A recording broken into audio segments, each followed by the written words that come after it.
We're live, ladies and gentlemen, off the back of another fantastic Premier League weekend with a little bit of spice from the FA Cup final. The FA Cup final was amazing. Chelsea, Liverpool never disappoint with a back and forth affair where it turns into VAR decisions, goals being disallowed, constant refereeing situations, and at the end, Liverpool win as usual. And the blue billion pound bottle jobs, as Gary Neville has labeled them, Chelsea have lost their 6th final in England in a row, which is a unwanted record from Chelsea fans. Let's get this show started. Today, we got you guys a wonderful panel. We got 2 Chelsea fans that might be coming through, but they couldn't guarantee. So we're going to see if they can make it at some point throughout the stream. And when they do, they're going to get crucified again.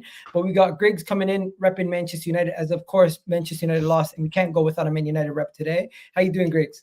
Doing good. First loss to 2024, which kind of feels great to say, I'm not going to lie, because we only lost like 1 in 8 games. But that loss yesterday felt like it was a loss that was coming. And once I heard Rasmus was injured on Friday, I kind of started expecting the worst. But yeah, I'll cook Ten Hag today, man. He could hold that absolute bald fraud. There you go. And Griggs, if you can put your YouTube channel's links in the description, I'll make sure I put it in the chat before the end of the stream. Next, we got Ram in the building, enjoying himself and his cup win as he's drinking his cup of tea right there. How you feeling, Ram? I'm not drinking a cup of tea, guy. I'm drinking all those Chelsea fans' tears, my bro. Drinking all them tears. It tastes so good. Tastes so good.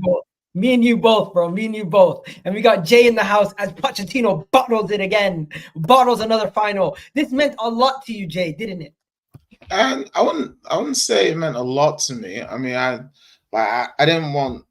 I mean, the narrative would have been run if Poch won a trophy in his first season with Chelsea that, you know, X and Y. But if anything, I think that the result maybe furthered the narrative that Poch maybe was just as much of a reason that Spurs didn't win anything as any other factor that there was, because losing to Liverpool's C team, I think C's being somewhat generous at the end of that game is yeah, we'll get into it, but yeah, I'm very content with the end result. Let's put it like that.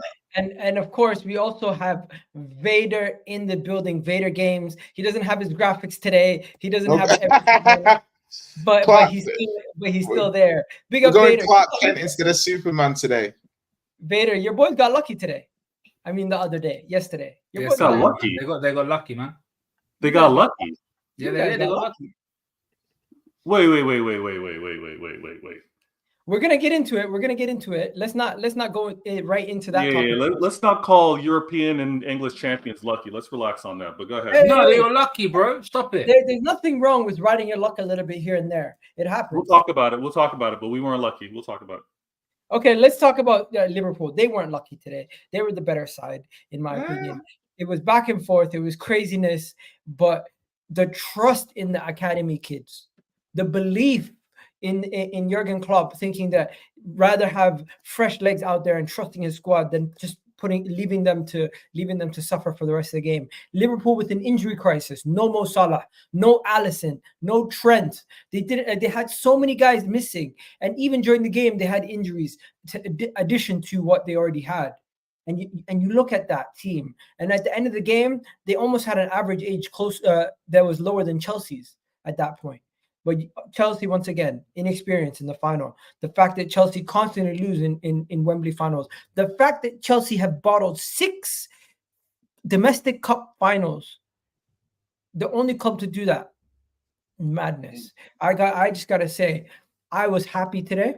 I'm happy Chelsea lost. I'm happy that this furthers the narrative that Chelsea are not back and they're not better and all this stuff. Because if they would have won a trophy today, they would have been unbearable. The Liverpool deserved this, and Jurgen Klopp on his final season winning a Carabao Cup, adding to his legacy, is just amazing for him.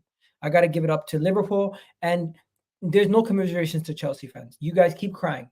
Keep crying. Give me your excuses. Why do you think you guys lost? You couldn't take your chances. In the first half, you had so many chances. They needed to just take one of them. But the moment it went to halftime, if you guys don't know this, Liverpool are the best second half team in the Premier League this season, in English football, actually. And some people might even say in Europe. I don't know how many teams are as good as them in the second half. but we knew second half, at least I did. I knew they were gonna win, and I just gotta give them the utmost respect and credit. But yeah, Ram, I'll send it to you, and then we'll go in chronicle order from there. Big up to you, Ram. Go take it away. I think it's only fair that the champion should get the first say and everything. You know what I mean? I think Veta would agree with that 100%. What a win. What a win. And I want to say, I think the title of this game should be Captain, Leader, Legend. Also, that needs to be said. Virgil van Dijk coming up chops yet again for Liverpool and firing us to another trophy to add on to Jurgen Klopp's CV. But the main thing people need to understand about the game. James McConnell, born in 2004. Bobby Clark, born in 2005. Harvey Elliott, born in 2003. Jarrell Quansah, born in 2003. I think we all know where it's going. Quite a lot of these players are millennium babies. And the fact that we fielded a team of 6 players altogether that were born after the year 2000, it is wild. And somehow we still ended up winning this game. Crazy. About 4 of those players made their debut this season. This season, not last season, this season made their debut for Liverpool for a first team debut. I think speaks volumes of how surprising Chelsea allowed this to happen. And I've got to say, big up to them. Big up to them, man. And one player I also want to big up as well, Quaveen Kelleher. The Irish Iker Casillas today. I don't know who played in goal today, but for me, it looked like I was watching Casillas today. The amount of saves this guys were pulling up left, right, and center was crazy. I see Veta shaking his head, being like, "You're going over the top." No, I'm not going over the top. I didn't see Kelleher today. I saw Casillas today. You know, comparisons are always controversial, but take it away. It's your moment. No. I mean, today I saw Casillas, man. I think the way he was playing today, I think Gal, yourself, you would agree, it was a world-class performance by Quaveen Kelleher. And look, I said my piece. If Jurgen Klopp comes away with 3 trophies this season and one of them is the Premier League title, we'll get onto the Premier League afterwards. I know you would have a couple questions for that. But if he comes away with 3 trophies, including the Premier League title, the legacy debate is back underway. Guys, he actually showed up. Credit. I thought you were going to do a runner. I thought you were going to do a runner. I have to give you the utmost credit. I thought you were going to do a runner. Man came straight from Wembley to come on. Big up to you, man. I thought you were going to do a runner, you know. I actually thought you were going to do a runner. So big up to you for showing Chesney, my bro, how you feeling, my bro? Are you all right? The game is the game, isn't it? You know how it is, Ches. You know how it is. It's Wembley, it's Liverpool, Chelsea, man. You know how the result's going to go, in it. You know what I mean? Anyways, win, loss, draw. I'm here. All right, so you're going to go last on this, unfortunately. Greg Z, what are you saying? Yeah, it was an entertaining game, as typically it is between Liverpool and Chelsea. It's the best in 0-0 fixtures that you'll ever see, obviously, except for the winner was 1-0. But for most of the game, 0-0. For Chelsea, I'll get to them first. They were the better side for me over the 90 minutes. I thought they had created the better chances.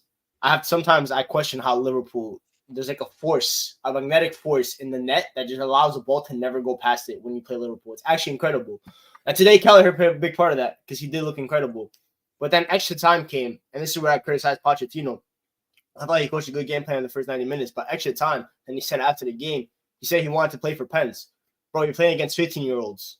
Why are you trying to go to pens against 15-year-olds? They sat back in in extra time. You had the momentum. They had the momentum. They hit the post like, I think, 88th minute. So they had all the momentum in the world. And this guy, again, went to cowardice the way that he did against Man City last week with his substitutions. Cowardice doesn't win you trophies. That's not how it works in football, especially when you're going up against a Liverpool team that's not a very strong team. The Liverpool C team was being generous. It's like an E team. It's literally a bunch of kids and Virgil van Dijk and a couple other veterans. That's what it felt like. And for Liverpool, obviously Van Dijk, when you look at the Klopp era, there's 3 names that are like synonymous with the Klopp era. There's always going to be Van Dijk, Alisson, Salah, the 3 transfers. You can rank them whichever way you want in terms of influence. I think Van Dijk is number one. The way that he was able to step up, create one of the best defenses. He's one of the best center backs of his generation. Some people will say he's the best center back of his generation. But to score a winner like that, he could also have the goal that was ruled offside. That's a leader that's stepping up.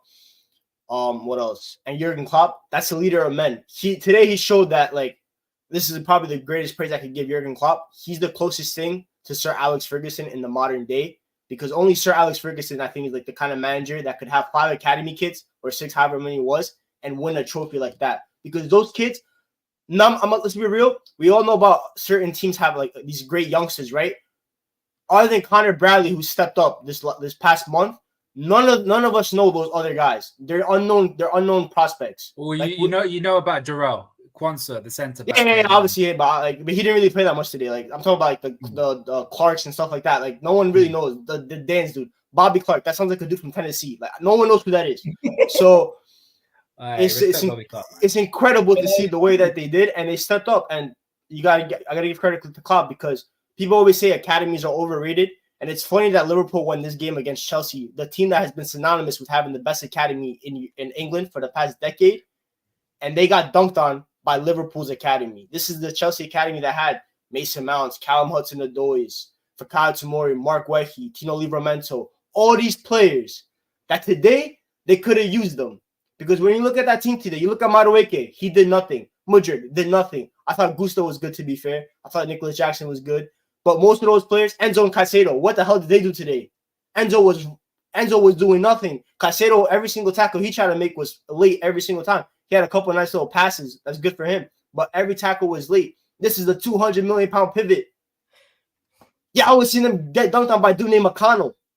That's just embarrassing. And Gary Neville said it best. That's something that's going to be stuck with them. 6 losses in Wembley in a row. You really can't get a bigger bottle job than losing 6 finals in a row at Wembley. Especially when you look at some of the, they lost to Leicester. They lost to, obviously, Arsenal. you guys, Arsenal, Liverpool constantly. No, I don't think they lost to City, but they lost to Liverpool. And then this is the worst of them all because of the nature that they lost the game. It's just embarrassing. Big up. By we the got way, Ozan Kabak with the super Yeah, chat coming back. Big up Ozan Kabak every time. He says, Iga, you also cooked on the terrace. Big up. Yeah, I lost my head a little bit because Alex brought up my kid, and I was like, yo, big up Alex, because he made it clear later on. It wasn't a personal thing. He was just saying how sometimes I have an excuse behind why I'm not on the show. But hey, if you want to catch me, you can catch me here. Listen, next we're gonna go to. By the way, what do you call it? Jay, take it away, but just clean your screen because it's kind of blurry. You're struggling to see you a little bit. Can I not respond to anything anybody said? Oh yeah, you have a little monologue. You have a monologue, bro. No, I don't have a monologue. I don't have a monologue. What you saying? What do you want to respond to? Jay wants to go that bad. Can let him go first. It's just something Gigi said I didn't agree with. I won't go too much, but I disagree a bit with the Chelsea with a better side. I think if you take context into the game coming in and you say, right, I was counting it. I thought Liverpool were basically missing, ideal world, probably 8 starters. 8 starters. Like Jota, Nunez, Salah, all could have started. Yeah, Jones, Szoboszlai, Thiago. 9 starters. No, because you can't put everybody in. Because I'm just like, I'll be like, then Trent and Alisson. So I'm basically saying 7 definite starters, 8 if you want to add Thiago, considering he's been gone a while. So straight away, I'm coming in and I'm saying Chelsea are favourites for this game. Chelsea should be winning this game. If my team lost to this Liverpool team today, I'd be pissed. Yeah. Then Gravenberch gets injured. Yeah. So now they've got even less players. Now, in terms of the game, I thought Liverpool did everything they possibly could do to win this game. And it got to a point when the whole point was, yeah, they brought on the kids, but the kids couldn't really do anything against these men. Yeah, that's why it took a set piece. That's why the first goal with Van Dijk was a set piece. That's why the second goal, Liverpool did everything they could. They stuck in the game. Even when they were pressing, it was pressure. It wasn't chance after chance after chance. But even Liverpool had shots that, Chelsea were like last-ditch blocking and stuff. And I think just on the balance of the game, Chelsea. My friend said he was surprised that Chelsea gave up control of the game. I said it was surprising, but not really if you've watched Chelsea this season. So often have they played games where they've been fine, everything looks good, and then all of a sudden they just stop playing, or they just lose concentration, or they just can't find their rhythm again. And maybe it's because they're young, maybe it's because they're not as good as we think they are. But at the end of the day, I think this loss is a very big black mark for Chelsea. I think, for considering who was on the pitch for Liverpool, considering the fact it's a final, like, you can't lose in a worst way. Yeah, even to the point where Van Dijk scores, the goal's disallowed, and then you let him score again from a set piece. You've been warned. You got away with it, only for him to go and do it again. I just think I don't think there's any player who played for Chelsea today that can come off that pitch and be like, yeah. The only player who didn't do any foot wrong was Petrovic. Goalie. Yeah. Goalie. That's it. Everyone could see he was a good player. Yeah. Apart from him. The goalie, bro, he deserves the number one spot. He was good. That save he made for Elliott. Good, yeah. Mwah, lovely.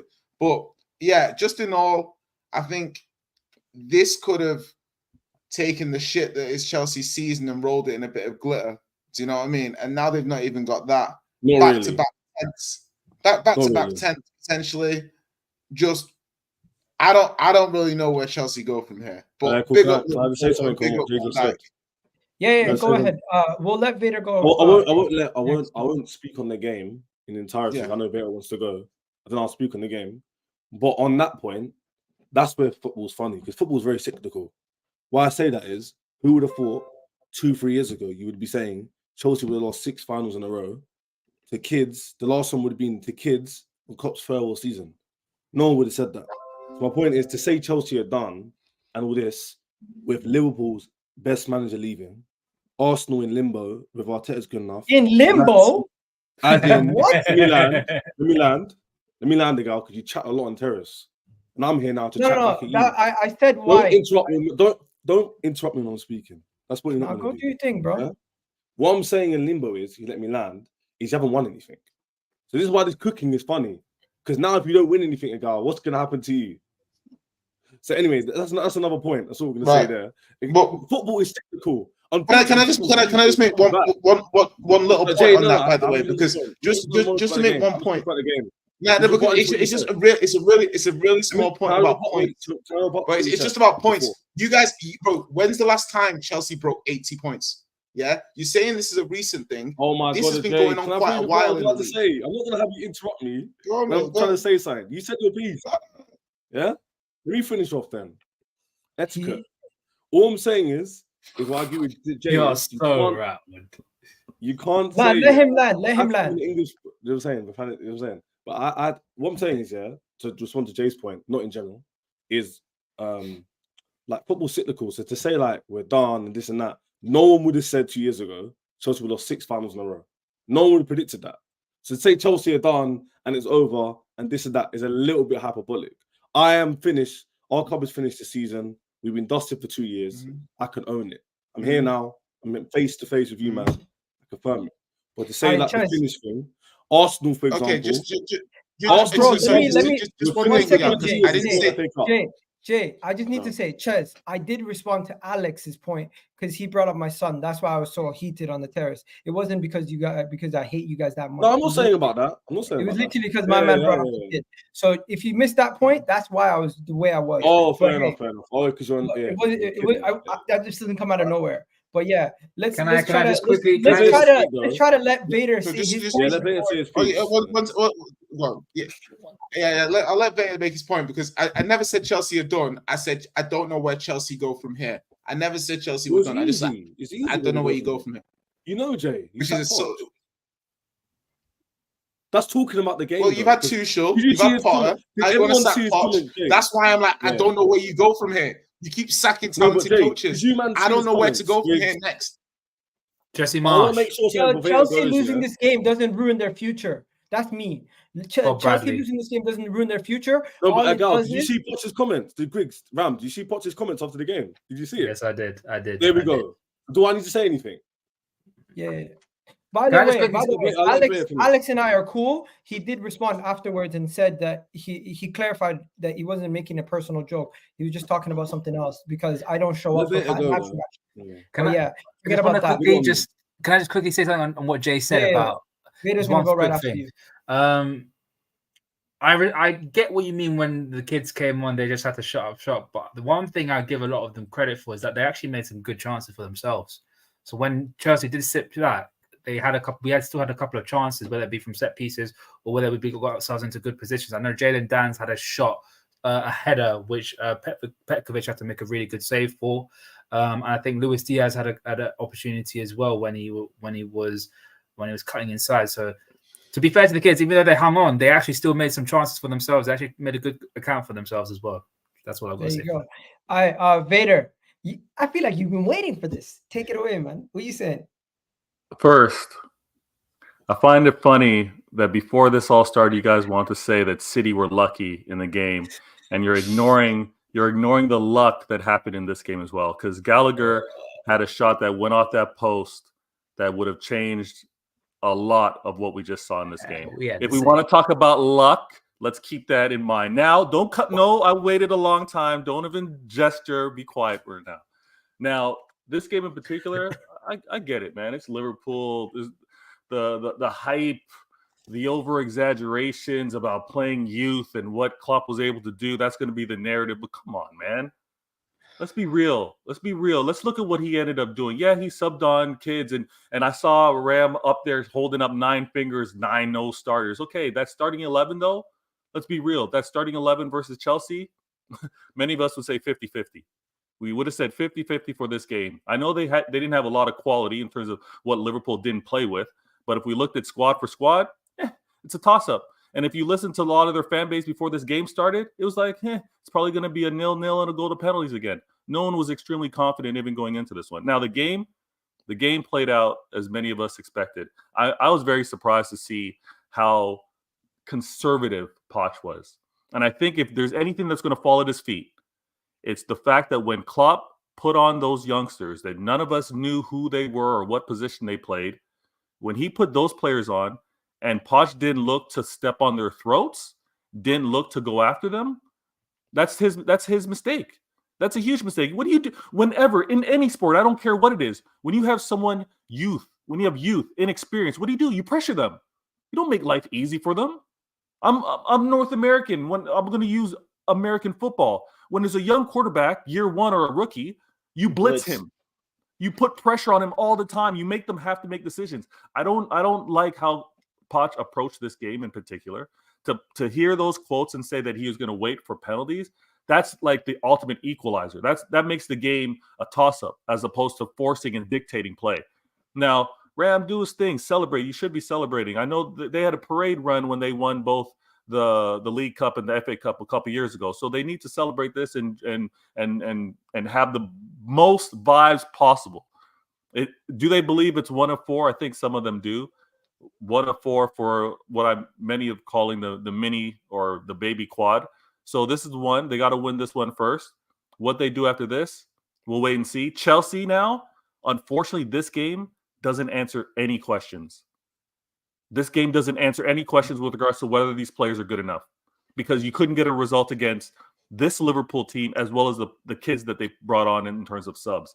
And now you're second guessing the manager at another level because he doesn't look to have any ability to want to cut the throat. Say what? Should they be? Because you got someone here saying sack him now.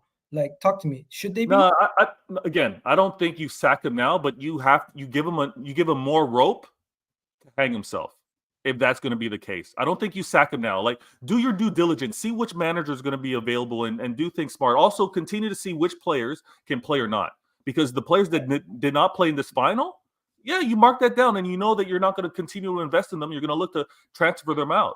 No, don't sack the manager yet, but give him enough rope and see what he does. And then if he hangs himself, he's out of there. Now, listen, last thing. This is the Carabao Cup. I got clowned for winning this thing 4 in a row. No, you didn't. Don't try it. Don't try it. No. 1 second. He did. No, we didn't. And Man United Not got from clowned us. last year. Greg, you can confirm Man United got clowned last year? Yeah. Yep. Not from us. Not from us. Oh my goodness. All right, listen. I celebrate all trophies. I don't care what they are.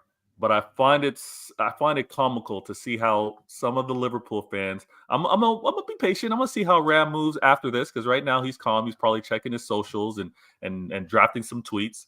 But I'm gonna watch how these Liverpool fans react to this. And I'm not going for this over branding of Klopp won this with kids. Let's relax on that one. That's all I gotta say. Fair enough. Nah, he did. Chez, you're gonna take it away. The floor is yours. I want to know 2 things. 1, how did you feel at the game? 2, about Pochettino, and 3, where do you go from here?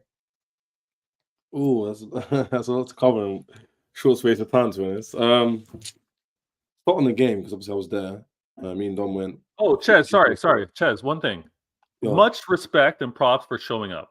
I want to say that first and foremost. Yeah. All right, because from what I understand, you were at the game, you made your movements and everything like that. So many would hide. Many would be unavailable. So And you have a full today. excuse on why you wouldn't be available. You literally were at the game, so I get it. I appreciate it, bro. Take it away. No, I appreciate Hiding it. today. I'm just saying. What? You were at the game, Ram? No, someone's hiding today. I'm just saying. Oh yeah, Monty. Yeah. That's true. On the game, because I was there, yeah. So the lineups came out. Everything was cool. The same lineup against City. City, we played well. Liverpool, the expected lineup, other than I told Ram, I thought Salah and Nunez would be rested to start or be on the bench.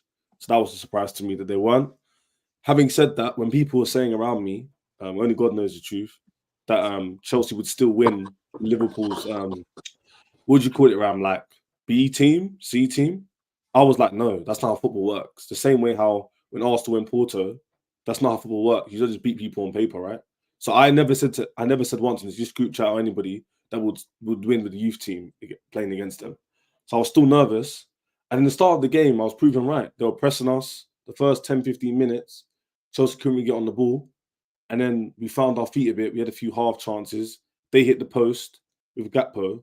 And the first half was sort of even. You probably come away from that thinking either team didn't really do great. Liverpool probably more happy with the half, but they weren't great either. And in the second half, it started the same. But then after about what's going on with these visuals here? after about 55 minutes to about the 90th minute, I thought Chelsea was on top. I thought we kind of like got hold of the game a bit more, especially as Liverpool took off their key players as well and brought on youngsters. The game started to go towards more of our favour. Not in terms of chance creation, but in terms of like build-up play and like possession. The stats probably prove it. I was at the game, I couldn't see the stats, but from the eyes, that's what I could tell. We had a few chances where I think there was one where Ram, I don't know if you can remember because you might watch on TV, where Nkuku had that chance and they went straight to the goalkeeper. Gallagher had that one-on-one, then Nkuku put him through, and then Gallagher another flipping chance where he had the ball edge of the box and he puts it wide of the post. Like, it's a bit We had like multiple chances to beat them. we had it like that's what I was gonna say about it. Vader's right in terms of like it wasn't like we played terrible and we lost and it was like, fair enough, we're crap. We actually could have won the game. Like if we had clinical players, we're sitting here going, Chelsea 1-0, Potts got it right. But at the end of the day, when the fine margins take place, Potts didn't do enough. He now admitted at the end of the game, so he went to 90th minute, missed those chances. I think that was the last part of the game. Extra time starts, and Liverpool basically control it. Because Potts admits at the end of the game that he went for a draw. He admitted to public and to Chelsea fans who've lost, disappointed, 6 finals in a row, I went for a draw. He said we were tired. So you know what? That's why. And the thing is, him saying that, he thinks he's reversing psychology, thinking, Chelsea fans are a bit, fair enough. No, don't go for a draw. I'd rather go for it and lose. Like, who wants to sit back, get a corner conceded, and lose in that manner? That was poor. And then they scored a goal, and then everyone just cut because the game's over. So I'm not going to hear people saying we got dominated or whatever. But why it's poor in terms of youngsters is because these men, in theory, should have had inexperienced players, should have performed worse, but Liverpool actually performed better than us. And that's nothing to do with the players, because Poch literally told everyone he played for a draw. So this is why I was telling everyone during the season, I'm a consistent guy. I'll be saying it on this channel, saying it on Terrace, you can't keep saying inexperienced players is why we're 10th. When the manager in a cup final literally admitted that he played for a draw. So imagine he has that mentality in big games in the Premier League. You're not telling me he's telling the players, yo, let's keep composure, let's not go for it, let's settle. Look at City. City, the same thing happened there. If we played our style of play, there's an argument to say you probably win the game 2-0. Yeah. So do you What did you do? So do you want him bothers me. sacked? It bothers me when I see you guys play one way versus us and then a completely different way against opposition, man. It's the most annoying thing because you know you have the ability and you know you have the ability, yeah. Players, they can step up for it. And when they don't, it's like, what's with the inconsistency? That's why, Egal, to answer your question, he has, in my opinion, I was giving him grace before this final because I was hearing him out. I was like, you know what? I don't know who on this panel advocates for this. But I think Vader, the most person who says it's the players missing chances. You've got to give Poch time to cook, etc. But then when you look at these finals in fine margins, I'm a rational human being. That's how I was a man, innit? I look at things as facts or feelings based. How can you factually come out and say you played for a draw? How am I supposed to back that? Now you're literally throwing it in my face. See, before I was a bit more optimistic. Now I have to say, yo, like, you shouldn't really be here then. Because no manager at Chelsea Football Club should be playing for a draw. I hear that. Bro, what I'm going to do is I'm going to see if this works with everybody's camera quickly. So, yeah, we're just going to – the person who's speaking is going to go in the middle. Boyce, welcome to the show. Of course, I didn't know if Ches was going to make it, so I did have another Chelsea fan lined up just in case. And Boyce has just come off a plane to land and get here. So to say Chelsea fans hide is an understatement. You got one man landing and coming into the airport just to be on the stream. So big up to Boyce. And, of course, Ches doing what he had to do to get here today also. So big up to them for not hiding. But Boyce, welcome back. How you feeling, bro? I'm irritated, broski. But thanks for having me back. It's been a while. No worries, man. You know guys everybody. guys, Greg's me, Boyce, Chelsea fan, everyone. Come on. Talk to me, bro. Talk to me. Give me your. I know you don't have too much time, so just give me your quick soliloquy on what you thought about the game. And are you the manager out? I have loads of time, man. Fuck Pochettino. Get him out of my football club ASAP. Enough is enough. Enough is enough. Every fucking week, it's an excuse after an excuse after an excuse after an excuse after excuse. Then you're going to come out and say, "Oh, we decided as a team to play for a draw." Fuck that. Fuck that. Why are you playing for a draw? This isn't Tottenham. This is not Tottenham. No disrespect to Jay still. You know what I mean, my brother. This ain't Tottenham. And Tottenham don't play for draws anymore, if anybody's noticed. They don't. They don't. This isn't Brighton. This isn't Southampton. This isn't Leeds. This is none of them clubs. We play for wins. Every tactical decision this manager has made has failed. And you know why? And then everybody wants to say, "Oh, it's tactics when we beat Manchester City," but blame players when we lose. How is that possible? It's tactics when we can put on a performance against Manchester City, but everybody else, it's the players. Nah, it's the tactics as well. Then you're gonna talk about some of the stuff you're saying. It's like Liverpool. He's saying he's comparing his start to the whole Klopp started off at Liverpool. Klopp started off with an aging squad. Let's just be real. Let's just call it what it was. Those guys were playing basically on the tombstones, the football tombstones. Let's just call it what it was. You know what I mean? A lot of them were past it. And it took him years to get where Klopp got that squad at Liverpool is in a completely opposite direction of where Poch got this side in summer. He co-signed the signing of some of these players that we have on payroll fucking now. He co-signed that. So don't tell me this and another. But brother, there is no reason Liverpool should be taking off Conor Bradley to put on another youngster on the pitch. And we can't win this game. There's no reason why Mauricio Pochettino should still have a job at this football club after all the stuff he's come out and said in the past couple of weeks. You realize when he wins, he talks this and that, and we just wanted to show, and I'm here, and this is what I've been doing. And then when we lose it, you have to give it time. It's like we're doing a project. We have a young squad, we have a young squad. It's not that squad that Liverpool put out those players that Liverpool put out still have teen on the age. Some of those players. Teen. 19, 18. Mauricio Pochettino needs to leave this football club. Dead tactics. His attitude towards winning is disgusting. He doesn't seem to want to win. He does this and everybody's fine. I'm not going to just talk about Pochettino. This ownership, since they've come in, I told you about that. Bullshit decision after bullshit decision after bullshit decision after But bullshit. can I say something on that though? Can I say something briefly? They just on the ownership part. What I'm saying, my brother, is shout out Jamaican people them as well, my people. Is that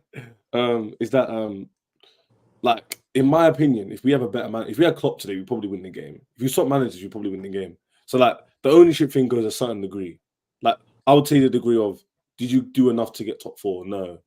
Have you done enough? Exactly. Have you done enough to get established players to even get top 6? Debatable. But that's the ownership's issue. But the manager, he can do his best to push you to a certain degree. Klopp has dealt with not minimal funds, but he's had to deal with a self-sustaining model. And look what he's achieved. That's because he's got good management. He had teens today, our brother said, and still managed to get a competent performance. That's got nothing to do with age. 0. He's just got a style of play. And then Doak, is it Ram? Doak, the guy with the afro, I don't know his name. These men... McConnell, Dans and Clark. Yeah. These men don't touch pitch, but they know how to play in the game in the final. How? Because it's just coaching. It's crazy. Jurgen Klopp trusted the kids, and boys, amazing speech. It's not even kids, bro. We have guys in our fan base saying, wait on us 2025 for players that we signed since summer. They can't play in England until they turn 18, gal.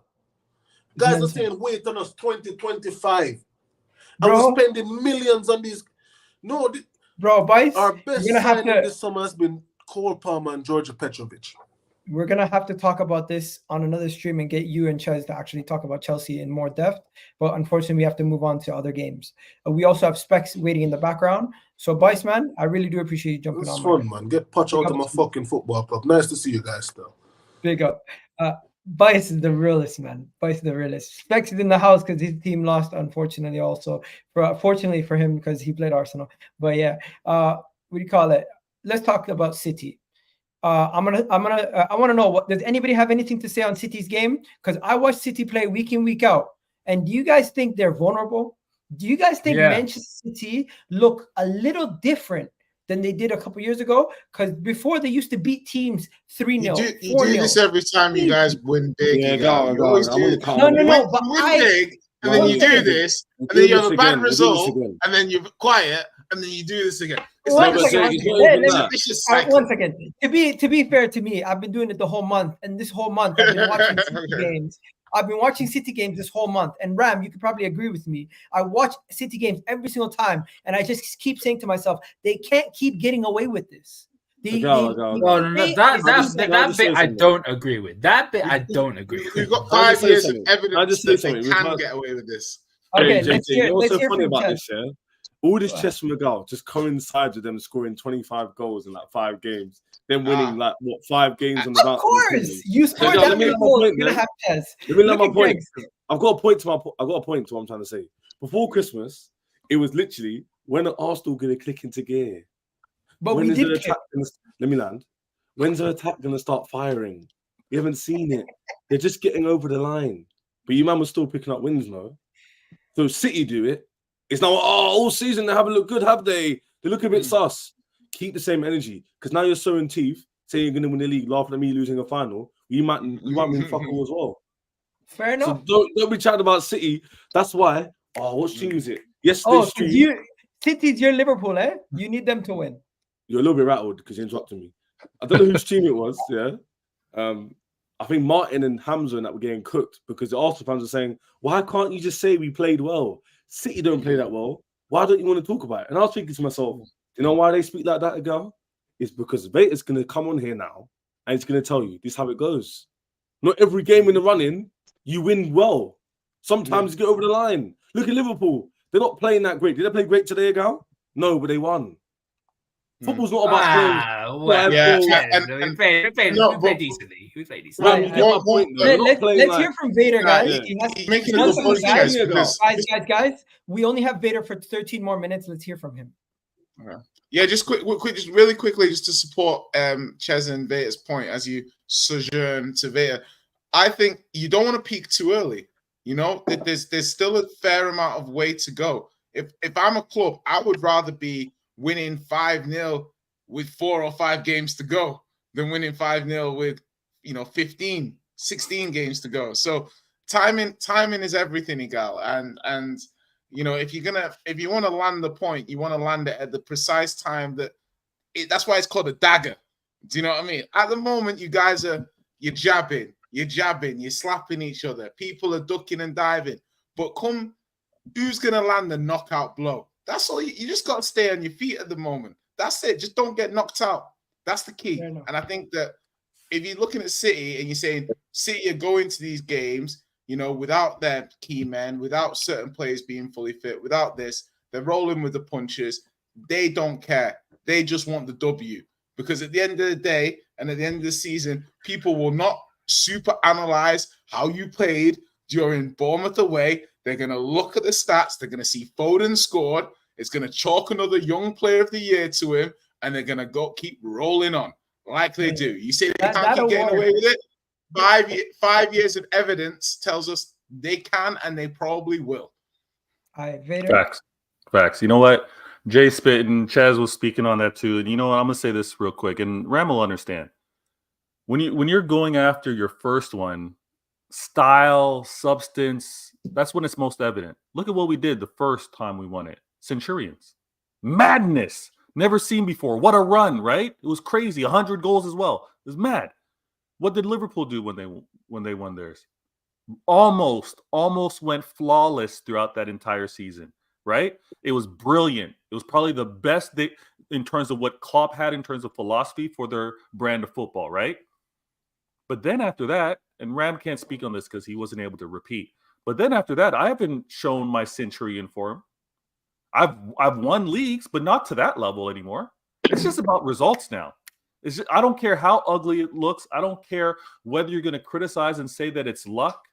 Say whatever you want. It's about results right now. And I'm doing it maybe not to the same degree of the injuries that Spurs have had or Chelsea or Liverpool or United, but I've had some key guys missing. I've had some key guys that couldn't really be on that pitch. You guys want to clown them because you guys don't rate Grealish. You guys want to clown and say that certain players aren't as impactful. But when I miss a player like that, when I can't bring them on, it hurts. It hits me. But this result, I'll take that 1-0 for the rest of the season. I'll take that 1-0 for the rest of the season. If it's gonna be a combination, and again, I love the fact that it was my star boy. And it was my star boy that came clutch with this goal after Haaland, who, yes, we could say doesn't have his shooting boots. We know that they're there. Maybe he needs to polish them, or maybe he needs to change the laces, something. But he put that shot on target, and who reacted? Phil Foden. I'm gonna take that and run. Let me hear from Greg's quick, because Greg's was agreeing with me. Were you agreeing with me, Greg's, when I said this is not the same City? I mean, Vader kind of mentioned they're not the same City that they were maybe 5-6 years ago. You wanna go? I do think though, like in terms of this specific, I'm off. So I'm gonna judge more quickly and I'm gonna cut off. But I love just to show my face and I appreciate what the man did. Love. I don't know, bro. I really do appreciate you jumping on. Go ahead, Greg. What were you saying? Yeah, but I do think in this specific title race, I do think smacking teams is important because this might come down to goal difference. Vader, me and you both know a title can be decided by goal difference. So I do think Arsenal, they've taken the goal difference from you so far after this month that they've had. I think Liverpool also have a better goal difference. So right now, you can kind of say that maybe City 1-0 isn't important. It's kind of like maybe they should try to be winning like 2-0, 3-0. But obviously, Haaland's going through some personal issues that's probably affecting his ability to not score goals. I do think City maybe performance have maybe lessened, but Then again, City could go to Anfield in 3 weeks' time or whatever the game is. If they win that, then no one cares that they're winning 1-0. So it's a little mixture of both. I think City should be worried maybe a little that the goals aren't there, but they're also keeping clean sheets, which they weren't able to do earlier on in the season. So that's another fact. The defense is starting to rise. And last year, City's the ticking point that changed for City last year was when they started keeping clean sheets, and that defense is starting to look like it's going back to its best. John Stones is looking back. John Stones is back now. Ruben Diaz had a good game. Akanji, all those guys. Ake, like this is the reason they're trouble winning defense. And even going into the season after they added Guardiola, we all thought that this defense could I think concede less than 20 goals. I thought they could kind of challenge Chelsea's 15 goal record conceded. That's how good the City defense was last year, and now they're starting to click into that. So I really wouldn't worry about the attack when you look at the quality of attackers. They have Phil Foden's on pace to have his career year. Haaland's eventually going to hit the back of the net. And once that first goal goes in, it might start being like a bunches kind of thing. And obviously they have Kevin De Bruyne, who's one of the biggest game changers. So if I'm a City fan, I really wouldn't be worried. I'd be a little skeptical, but at the end of the day, there's a reason why they won 3 Prems in a row. So they're just City. There you go. Sorry, anyone else have anything to say?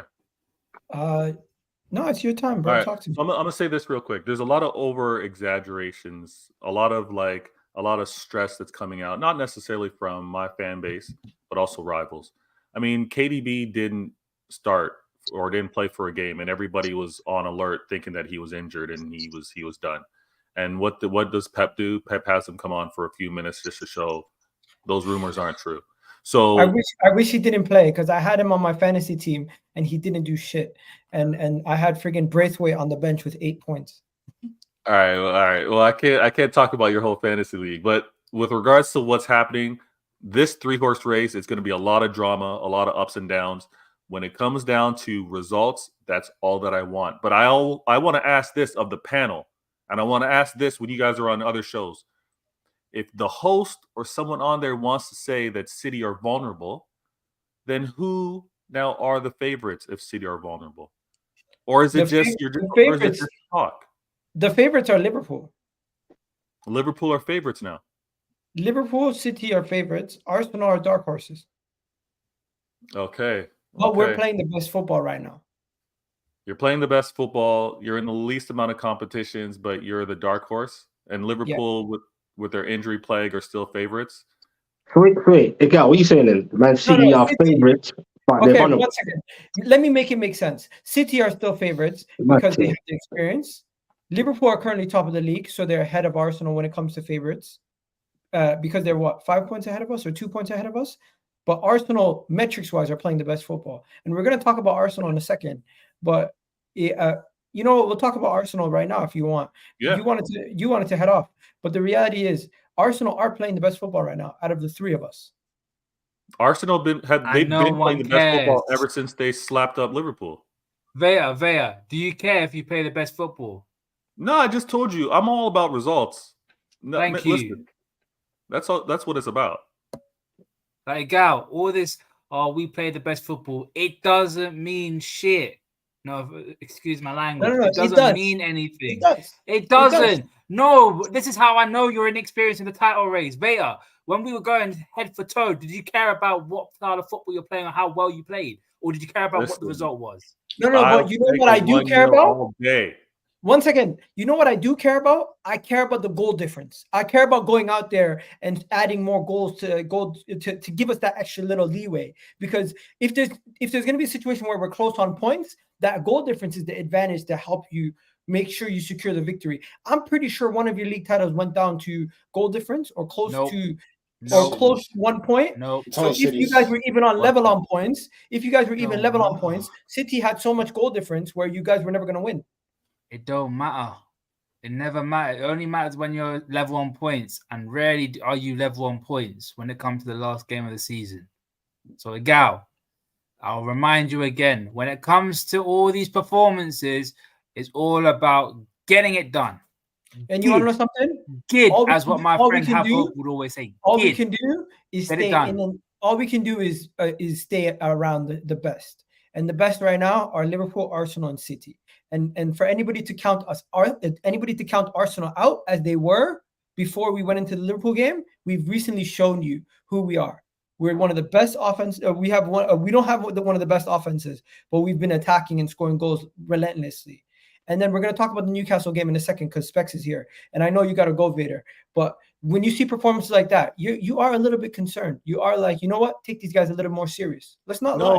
No. Stop doing this. Don't ask the question while don't project something as you ask me the question. All right. Now, Arsenal, I've been saying it. 3-horse race from time. 3-horse race.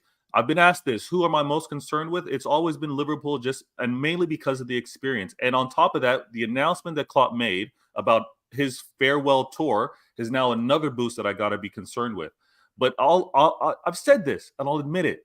The way you performed against Liverpool raised an eyebrow because I'm like, listen, this is now 2 years in a row, and you guys didn't take a loss to Klopp or Liverpool, so you're a threat 100%. But more needs to be seen because again, 93% of the season you had in control and then you fell off. I still don't know if you're not going to fall off, and that performance in Champions League raises question as well. But yeah, it's going to be the three of us. Now, your game against Newcastle, Newcastle did not show up. I know my man Specs is going to speak on that, but that was a performance where Arsenal were like, listen, we still have that bad taste in our mouth after how we suffered that loss the first time around. We're going to punish you this game. And they did it. So that's what you want to see in terms of a response. But should you have beaten Newcastle? 100%. You should have. You're not going to get extra praise for that. Did some of you guys think we were going to lose to them before the game? Maybe the likes of Jay? No offense. Before the game, I said this on the terrace. It was going to be open hand, backhand, open hand, backhand, open hand, backhand from Arsenal to Newcastle. No offense, Specs. I respect you, yeah? But your team is dead. I'm going to say it right there. Your team is dead. Your team has lost a lot of fight. I compare it to what it was at the start of the season or even when you played that first game in the Champions League. The fight, in my opinion, is more or less gone. And I kind of expected Arsenal, especially at the Emirates, to go and play the way they did. And they open hand and backhanded you left, right, and center, especially that first half. That first half was like lights out. And I felt sorry for some of your players like Isak, man, just getting isolated left, right, and center and having no touches of the ball and not even seeing the ball at all.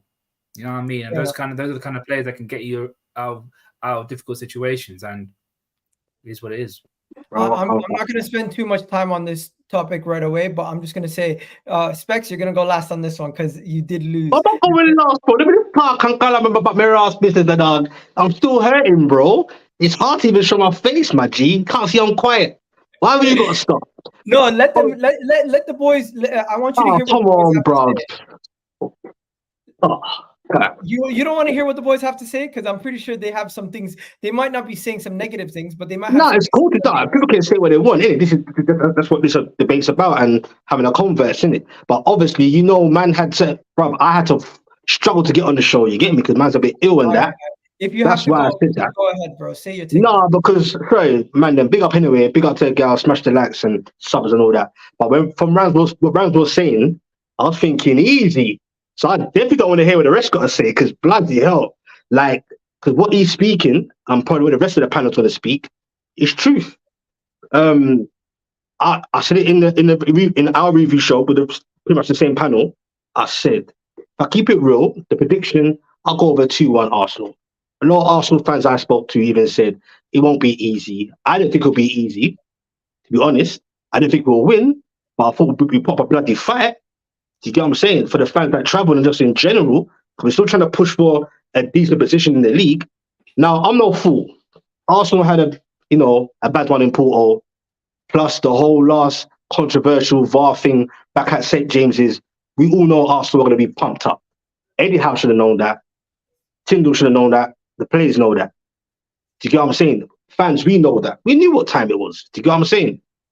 We've gone there. I saw Isak starting, Willock on the bench. That was a shock for me. So I thought, okay, if you're going to bring these players back for this game and drop Dan Burns, which everyone was crying out for, drop Dan Burns, we got everything we wanted. I thought, all right then, Eddie means business in the sense of we're going to fight. We know Arsenal are going to go high and do what they do. We know that. But from the get-go, it was negative. But I was like, okay, we just see how it goes. But nothing was changing. Then, as usual, week after week, self-inflicting mistakes. The first goal was wild. I can't really explain it. The midfield's non-existent, which can't help the midfield. We're missing Big Joe. The whole thing was just a shit show. People can blame Eddie, and I've got questions for him as well. Like, what the fuck did you say to them before the game started? But what my issue is as well is the players got to take accountability as well. Can't just keep blaming how I'm disgusted. That's the worst I've seen probably since Bruce joking their days. And I'm pissed, bro. And I'm embarrassed. Arsenal are great. Don't get it twisted. But come on, bro. We're better than that. Better than that. Isaac, waste of time. Isaac should lift him in the bench. It got to a point where your fans were just celebrating the goal, ironically, that you guys scored. And I've been there before. Honestly, do you want to hear what the boys got to say? Or you got to go, bro. No, I'll listen respectfully. Go on. Yeah, Greg, so what you saying? Arsenal were good yesterday. I got to give props to Jorginho. I thought he was so good in the midfield, conductor type kind of player. And if you look at Thomas Partey when he comes back from injury, does he deserve to start over Jorginho? In that midfield pivot, Jorginho and Rice look really good right now, especially in the big games. Kiwior, Zinchenko, does he deserve to come back into the team the way Kiwior is playing? So, I mean, it's a good debate to have. It's a good problem to have, right? Having all this depth. As for Newcastle, it was always going to be a struggle this year after making Europe, going into Champions League. They got bounced out in the group stages, so it was back to once-a-week football. But a lot of the older, the veteran players look a little bit obviously washed. Like Kieran Trippier is not performing to the level he was last year. Dan Burn, obviously, like he mentioned, he got dropped because he's been struggling the last couple of weeks. No Joe Linton in the midfield. And obviously, I've always said Newcastle go as far as their midfield because of the physicality that midfield brings. They're the ones that like set the tone. And when you don't have like your enforcer, which Joe Linton is, that's always going to be a big loss to have because your enforcers are very important. So obviously it's bad for them, but for me it was actually more about how good Arsenal looked and the way that you stepped up from your win against Porto. Obviously, I thought Arsenal were going to win because when you look at the way you scored away from set piece, by the way, your set piece coach is like a blank check. I don't know who he is, but he might be the greatest set piece coach I've ever seen because every single corner is a shot on target. It's actually ridiculous. Yeah. It's crazy. It's crazy. But obviously Newcastle don't have a Pepe. He needs a raise. Yeah, he needs a raise. So maybe Arteta got to donate some of his check. But I don't know. I thought Arsenal looked good. Declan Rice looked good. Kai Havertz away from the midfield has constantly shown that Kai Havertz being in the midfield is always going to be a recipe for disaster. You either play him up top or you don't play him at all. It's as simple as that for me. Your midfield should be set. Jorginho, Rice, Odegaard for the time being. Arteta, if he wants to go tinker like he did against Porto, if you do that in the second leg, you're going to get bounced out of the Champions League. And there's going to be serious, uncomfortable conversations on Mikel Arteta if he loses in Europe again. So, but in the Premier League, you look good. You scored 18 goals this month. That's an incredible. You scored basically half my team's goals just in this month alone. So you got to give praise for Arsenal. They look like the best team in the league right now. But like Vader mentioned, Rams mentioned, you did this last year. You peaked early. January, February, you were playing at your best. Then March came around. The leaves started going on the trees. And then you started struggling. Don't let that happen because next month you have a big game at the Etihad. If you hold the slapping again there, your title race is just going to go dwindle like that. You have to get a point at the Etihad. 100%. It's going to come down to 3 games. Tottenham away, Manchester United away. You're battery Spurs. And City away. Those are going to be the 3 games that it's going to come down to for Arsenal. Away games. Those 3 away games are going to be crucial. For Liverpool, it's going to come down to City. It's going to come down to Tottenham. And it's going to come down to Manchester United for them also. And I think Villa also. And for City, they have Liverpool, Arsenal, and Tottenham. So it's going to Tottenham have a part to play in everybody's title race. And Jay, you know what to do, bro. You know what to do. Jay, talk to me. I'm just going to say this. For me, I'm not going to spend too much time on this because I did do a full match reaction on my channel already. You guys can go check that out. It's already on 1.8K. So go check it out if you haven't already checked it out. I went in depth, but I didn't give too many moments to talk about Newcastle. All I'm going to say on Newcastle is we bullied you guys. We bullied you guys physically, and that was a big part to play in how we decided to play. No, see, I'm like interrupting people, but like, let's not get too. Like, okay, I'll keep it real. I'll keep it 100. On and off the ball, you man took the piss out of us. Do you get what I'm saying? But a lot of that, not saying take anything from Arsenal at all. That's wild. Get me? Because I can't take any positives from the game. But Newcastle, a lot of that was for our negativeness and self-infliction goals. You understand? The first goal was wild. This is how you got a draw last year. Sorry? This is how you got a draw from us last year. This is how you get No, we results. weren't playing that. No, but at least those. Yeah, but no, this was bad though, bro. Because we weren't making mistakes in that game. We were still fighting in fighting moments and having a plan. Shit housery or not, dark arts or not, we had a game plan and it was working nicely. This was a shit show. Our game plan was to make Bruno lose his mind Yeah, mentally. no, you stopped him well. Once you stopped him as a wrap, get me. Paul Miley's there, putting the deep end. Tino Livramento, I don't. What irritates me is we all cry for Tino to come in, but I felt that Tino should have been brought in 2 or 3 games ago before this game. You don't just bring him on. You get what I'm saying? And you damn if you do, you damn if you don't. You got spun by Saka. Yeah, Saka was always going to be a tough test for him. But yo, man, Vader, why did I say Vader? I'm sorry. Jay, take it away. I've been doing this too much lately. I think like yesterday as well, bro. Yeah, my brain's fried. Talk to me, Jay. Yeah, so so in terms of the Arsenal were very impressive, amazing performance. They look great. I said before the game that Newcastle had a game plan that they could copy quite seemingly. And when Newcastle turned up, I didn't really know what their plan was. I think I made the comment on the other stream about Livramento defensively. And people were like, I was like, he doesn't do it for me defensively. Yeah. Technically on the ball, good, but he got, I think you understand now why Eddie Howe prefers to play Burn at times and with Burn's limitations. I mean, you can make the argument whether no game time, bro. It's game time, isn't it? If you give man game, I understand what you're saying in terms of game time, and obviously a player will improve, and this isn't necessarily the best way to. He should have been dropped in the first place. I'm sorry, Jay. He should have been dropped in the first place. He was playing well, one-on-one duels. He's good at tackling, defending. So, but I don't know. Then Burns came and got an assist. But fair enough, he's come in, but he's come in and he's had a bad performance. Do you know what I mean? So whilst I agree with everything that he's saying, you've also got to look at it from the point of view of Newcastle have had quite a few injuries, but now if you look at the first team, I'd say the team that they played at the weekend wasn't a million miles away from what their first team would be. I'd say maybe 2, maybe 3 players. Maybe say Pope, maybe say a couple of midfielders. You could argue the attack was 3 or 4, yeah. Yeah, so now Newcastle are getting to a point where I'm sure Thomas Tuchel is probably thinking, hello. He's probably thinking, everyone saying that? I don't know, man. I've been hearing that. But in summary on Arsenal, Thomas really Tuchel's a dead manager. You don't want him.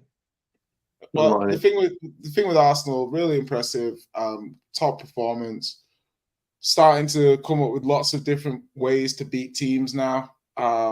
Set pieces, like someone mentioned. I actually think Spurs probably gave Arsenal the set piece thing because Arteta is clearly a guy that he's a smart guy. I think he picks up stuff that he sees working at other clubs and will bring it into Arsenal and do his thing. I think Spurs was scoring a lot of set pieces a year and a half ago under Conte. We had like a specialist set piece guy.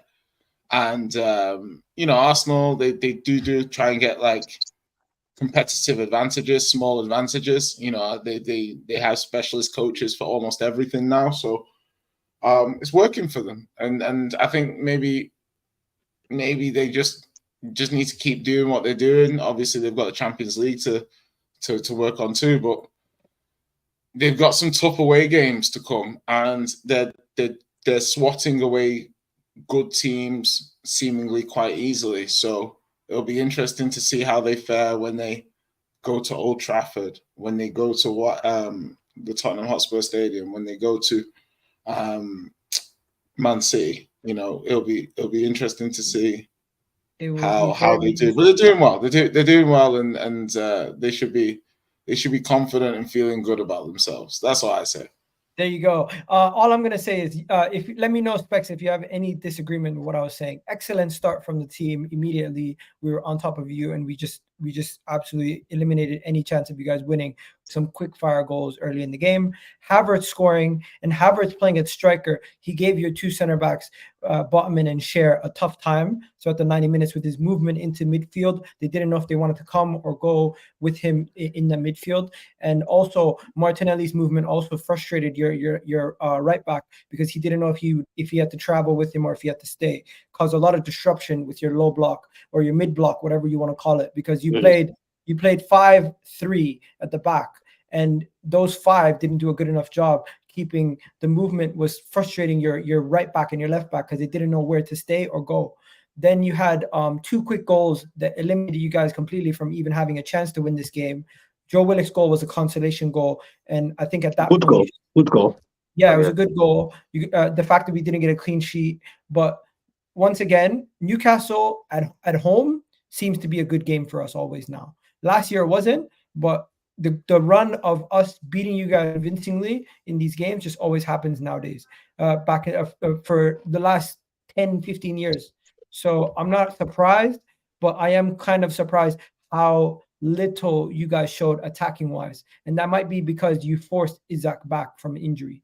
But yeah, I don't have too much negatives to say about your team. I still think you are a year ahead of your progress last year, and you overachieved. This year, you're just gonna have to try to get back into Europe.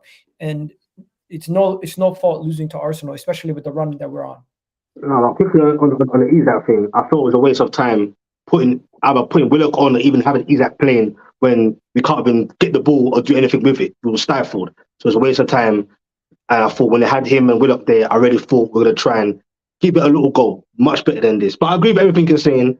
But Newcastle, it was awful, bro. Let's just keep it real. It was real bad performance, but Arsenal did great. Simple. Hey, bro, another Arsenal Academy kid did something on the weekend. So we're going to talk about Manchester United and Wobie being the match winner. But Specs, are you going to stay for that, or are you going to go? I'm going to bounce, bro. Still, but I'm going to keep watching those still. Yeah, I'm going to go and sort them out. No worries. Make sure you hit the like button, and also download SofaScore. The link is in the description. I know. I got you, bro. Big up, guys. Yeah. Big up, brothers.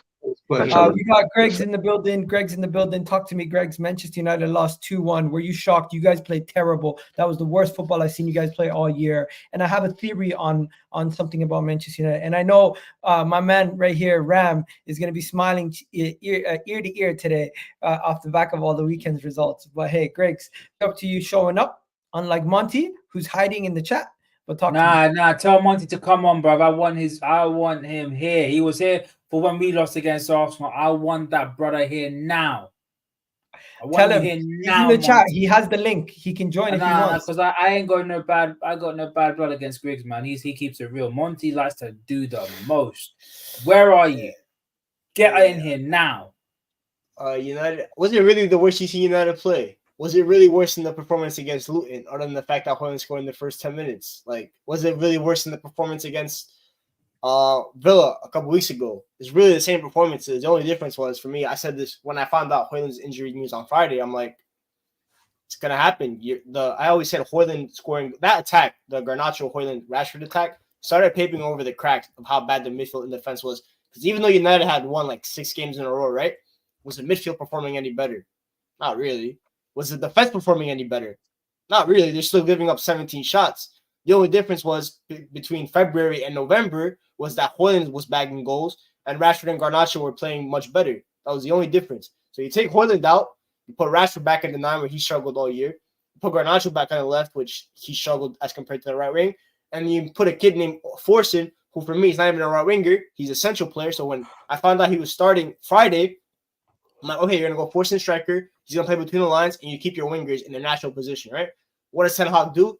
He goes to Rashford now and yada, yada. I've always said this baldness in coaches is a sickness that needs to be cured because these guys, bro, every single time. These experiments, they think they're Einstein. They got to give it up. You're not a mad scientist. Sometimes just do basics. And then this guy talking about to me about big picture.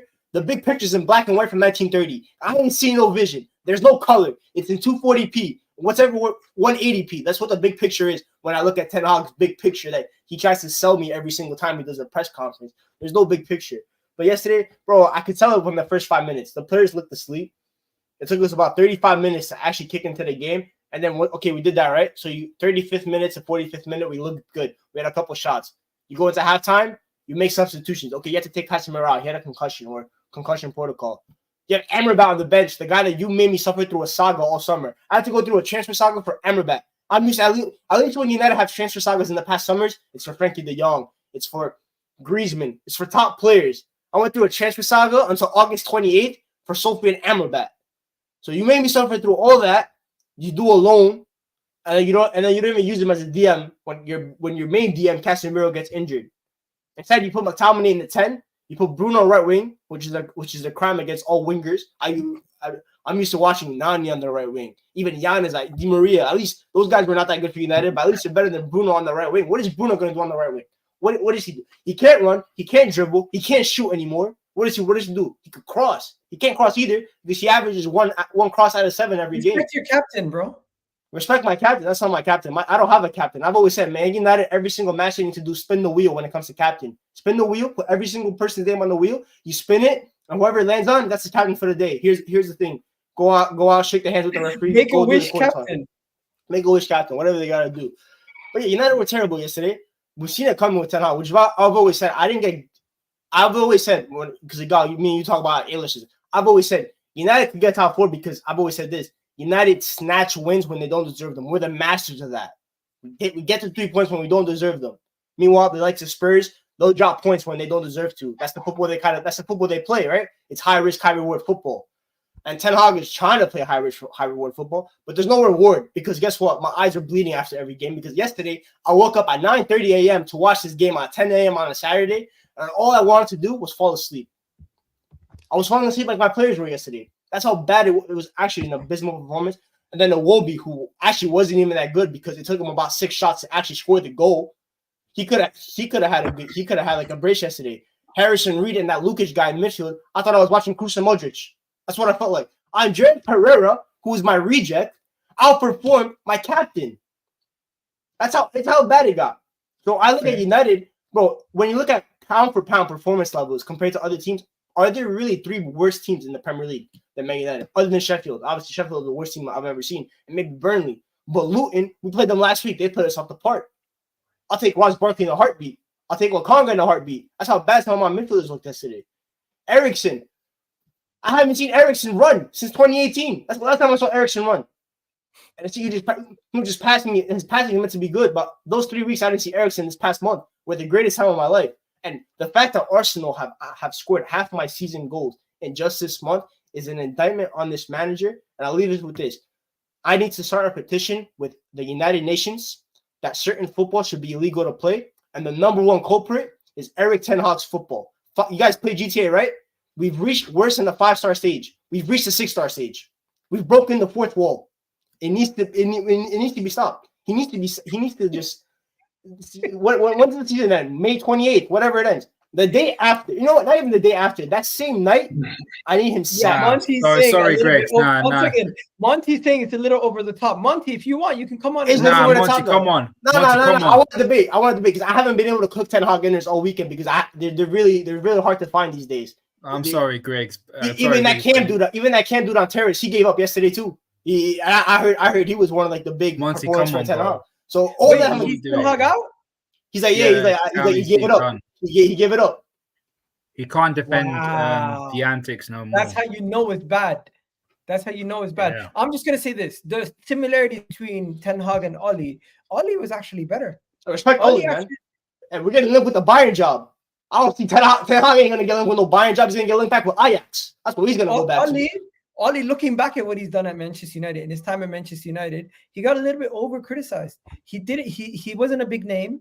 He was a sympathetic signing, basically an interim who did well. But for his time, even though there wasn't a style of play per se, you knew what you guys were capable of doing on the counter. You guys were set up well against majority of the smaller against the majority of the big teams, and you still face the same level of inconsistencies that you do from back then. So it almost seems like you signed a manager who you thought was going to be playing a lot more progressive, but yet you still have an Oli built team, and no coincidence, you're seeing worse performances, I would say, than or as bad as performances you're seeing back then. Maybe I'm not over exaggerating here, but Erik ten Hag is a highly rated manager before he went to Manchester United. He doesn't lose all his managerial skills because he's at Manchester United. He got kidnapped. Do you think it's only on him? He got kidnapped. It's clear. He got kidnapped by Frank de Boer. Frank de Boer took over his persona, and now this is my manager. That's what happened. That's the only excuse. Or he got a concussion, as some other people say. Like, it has to be, because I don't understand how you can go from playing one of the most attractive brands of football in Europe with Ajax, and then you come to the Premier League, and you just, first of all, you abandon all that. You say, I don't want to play Ajax football. Okay, you don't want to play Ajax football. Let me ask you one thing. Anybody on the panel going to back Erik ten Hag to keep their job at Manchester United? Because I think chopping and changing might actually bring more negativity at this moment in time, especially with your whole back room staff changing. Give them an opportunity to get themselves settled. Then they can actually look at potentially hiring the right person. Oh, wow, we actually have Monty backstage. So you have Erik ten Hag in. Yes, in get him on. House. Get him on. Hey, Monty, what are you hiding for, bro? What are you doing here? What are you doing? Hey, man. What can I say? No. Before you go any further, Ram has to cook you first. Ram, go ahead. Hey, wait, you know what, Igad? No, Monty, no. Before you go, I deserve this. I think I deserve this, and I believe that I deserve this. Hey, Ram, you have your. I want it, and I deserve it. No, Let me cook. Hold on, guys. Where's the formalities? Jay, how you doing? Igal, nice to see you. Ram, congrats on your win today. My brother, this is the first time me and you are on the same stream. You're Ten Hag out, I'm Ten Hag in. Nice, we're gonna have debates today. Greg, that's his name. Thank you.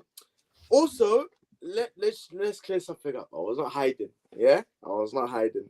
Maybe I made a little tongue-in-cheek comment in the group chat yesterday, but in all seriousness, your boy is a serious guy. You know, I had some things I had to do this morning, and I was up all night. So, the guy has the receipts. He's seen it. Exactly. Valid stuff. But Rams, I'll give you your time in the spotlight in a minute. Yeah. The one thing I will say, it's refreshing to have a conversation with a fellow United fan that has contrasting opinions, right? I'm here to have a debate, and that's the reason why I jumped on. I don't want no nonsense back and forth. Like, I want to hear your point and your valid, your reasons to validate your opinions. And obviously, we'll go back and forth from there. A guy will give us the spotlight, no problem.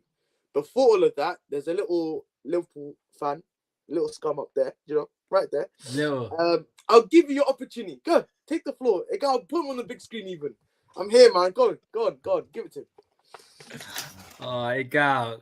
Can I give everyone a little piece of knowledge for today?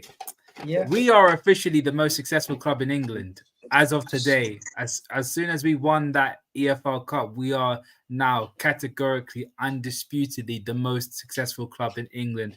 I think you lot have got 69 trophies and we've got 70 overall. So big up to my team, Liverpool. Big up James McConnell. Big up Bobby Clark and them, man, there. But Monty, I've been waiting for this day because you've been talking a lot. You were talking a lot when we were winning.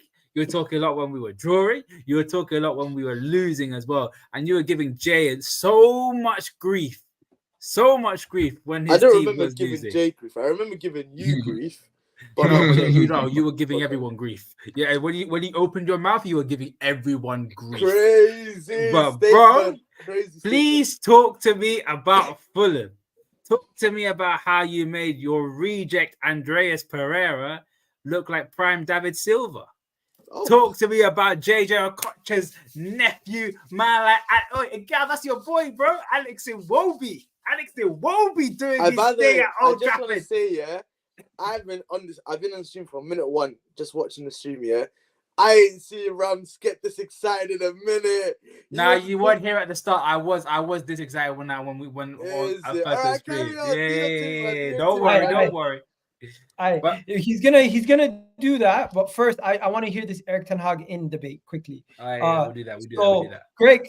Greg, do you have any points that I actually want to hear Greg's points in terms of how we see things and things like that. Right now I'll go away from the banter and all the analogies that I made. Right, hey, I'll dip into my tactical bag. This is why I dip into my tactical bag.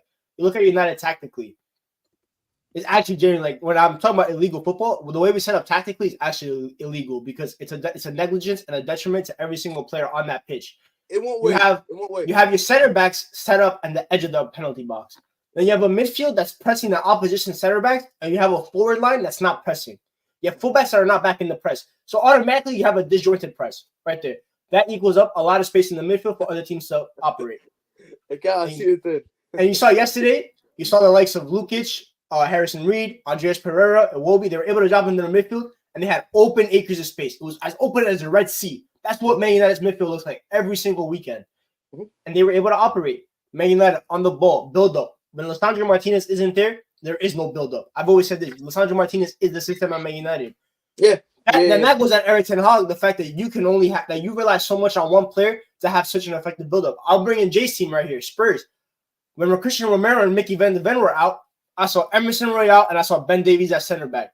I saw them build up out the back. Sometimes it didn't work, right? Because they don't have the capabilities and the facilities of those other two center backs, right? But at least they tried and they followed the manager's principles. Meanwhile, Erik ten Hag, he tries to adapt to the opponent. Bro, we're big Man United. We're not meant to adapt to the opponent. The opponent is meant to adapt to us.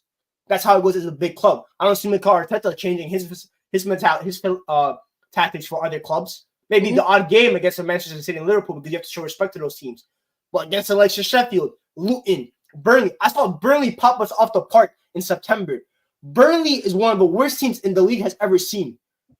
Sheffield United concede about 8 goals every game they come up against a big team. Against us, they barely conceded 2. We needed a Dallo screamer. That was back in September. Let's go to now. You've had, 2 years that he's on the job now? That Carabao Cup was a year ago from tomorrow. 365 days later, that Carabao Cup feels like a decade ago compared to just a year ago. Next week, the anniversary of the 7-0 is upon us. Guess who we play next week? We play Manchester City. God talked about Manchester City struggling to score goals. How much you want to bet next weekend? How much you want to bet next week? How much you want to bet next weekend? That little rut that they have in front of goal is gonna disappear because Manchester United coming to top. Pep's gonna stop with the tinkering. You're not gonna see Julian Alvarez and Mitchell anymore. You're gonna see Bernardo Silva, Rodri, and KDB. He's gonna go back to the tried and tested formation, and he's gonna slap us off the park. And what is Erik ten Hag gonna do to respond? He's gonna throw Amari Forson back on the right wing, and he's gonna be like, "Go ahead, Amad Diallo. You have a right winger that cooked the championship last year, and yesterday you gave him 10 minutes to prove himself. Why didn't he come in the 45th minute when you subbed off Forson? Why don't we put Bruno back on the right wing when Bruno hasn't had a good performance on the right wing since last February against Barcelona? What is Bruno gonna do? He ain't gonna do nothing because all he's dropped in the year of 2024 is 0 after 0 after 0. It's just a big old donut. It's more donuts from Bruno's performances than we have at Dunkin' Donuts. That's how bad it's been the performances from those kind of guys. Kobe made the midfield. Casemiro, Kobe, Bruno. That was meant to be the big midfield this year, right? As a coach, I'm not a coach. I don't have my badges or anything. Yeah, I can tell that you're playing Kobe and Bruno on the wrong side of the midfield. It's meant to be Kobe left center mid, where he's meant to be the midfield getting the most touches so he can operate because he's clearly the best midfielder on the ball at Man United. And you put Bruno at right center mid, where he can cook in the right half space and just start putting in crosses and have to be less on the ball because Bruno on the ball is a detriment to the sport. We talk about people have love-hate relationship with certain things. Bruno doesn't have a love-hate relationship with the football. He has a hate relationship with the football because there's nothing love about it. Every time he gets the ball, he's just going to spam the ball over the top. And he's going to. You guys saw his pass yesterday when Garnacho passed it to him, and he took a first-time pass and he sliced it in the air, and the ball went in the air for about 5 seconds, like it's a punt in the NFL. That's how bad he is on the ball. So I look at Ten Hag, I look at him as a coach, and I'm questioning how in the world did you get your coaching badges? And it gives hope to every single possible kid and young adult that wants to be a coach that the dreams are possible. Dreams are possible. You can go get your badges. Just go plan your UEFA, man. Let him respond. You said it was a little over the top. What did you mean by that? And what are some reasons why you think he's wrong and you should back Ten Hag? I think people are quick to. I got. And this is no worries, bro. Yeah, big up everyone. Monty, big up, yeah. At least you came back, yeah. I big you up for that. I respect it. Hey, Jay, big up yourself, and Greg, big up yourself as well. Pleasure, Big up bro. everyone. Always a pleasure. Like that. Big up, Nice. No worries. Big up. Appreciate you having me on, man. What's that? Cool. I think there's a lot to unpack there because Greg made a lot of points. Yeah, exactly. So I need to hit it off one by one. The reason why I initially said it's over the top, and this is just because bro, I'm the same as you, bro. I'm tired of the shit that I watch, especially with, not just this season, but over the last 10, 11 years. Like, it's been a shit show, right? I think now we finally got to a stage here where, yay, You got another Liverpool fan in the got back. another big up, Liverpool man. fan. So one leaves, and I thought I'm getting breathing space, and another one comes right back in. Today's been a legendary stream. Rack. Hey man, nice to see you, man. Unlike Wembley, we subbed in someone with more experience than Ram for this. There this you occasion. go. Anyways, Listen, big up, man. when the kids came on today, every academy youngster at Arsenal was looking at Arteta like, you see? hey, girl, this is your academy, yeah, that you're just switching. Listen. Stop avoiding it.